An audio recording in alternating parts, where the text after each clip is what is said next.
नमस्ते, मी Snehal Gaikwad, SP9 मराठीमध्ये आपलं पुन्हा एकदा स्वागत। तर पाहूयात आजची विशेष बातमी। गिरीप्रेमी संस्थेच्या वतीने आयोजित करण्यात आलेल्या माउंट एव्हरेस्ट मोहीम 2026 साठी गिर्यारोहकांचा चमू आज राज्यपाल जिष्णुदेव वर्मा यांच्या हस्ते महाराष्ट्र लोकभवन येथून झेंडा दाखवून रवाना करण्यात आला।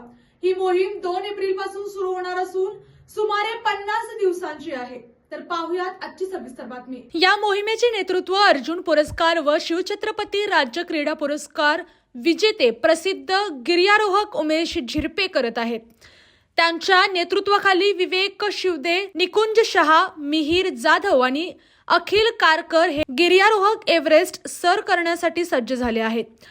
राज्यपालांनी यावेळी गिरीप्रेमी संस्थेच्या कार्याचे कौतुक करताना सांगितले की हिमनद्यांचे संरक्षण आणि पर्यावरण जागृतीसाठी संस्थेचे योगदान उल्लेखनीय आहे। तसेच हिमालय हा केवळ पर्वतराज नसून भारतीय संस्कृतीचा जिवंत वारसा आहे, त्यामुळे त्यांचे संवर्धन करणे अत्यावश्यक असल्याचे त्यांनी नमूद केले। आपण स्वतः माउंट एव्हरेस्ट सर करू शकत नसू, परंतु गिर्यारोहकांच्या अनुभवातून त्यांची ओळख करून घेऊ शकतो, असे सांगत राज्यपालांनी मोहिमेतील गिर्यारोहकांना यशस्वी परतीनंतर भेटण्याचे आमंत्रण दिले। या कार्यक्रमाला गिरीप्रेमी संस्थेचे अध्यक्ष जयंत तुळपुळे, भूषण हर्षे, प्रसाद जोशी, चंदन चव्हाण, अजित ताटे यांसह गिर्यारोहण क्षेत्रातील मान्यवर उपस्थित होते।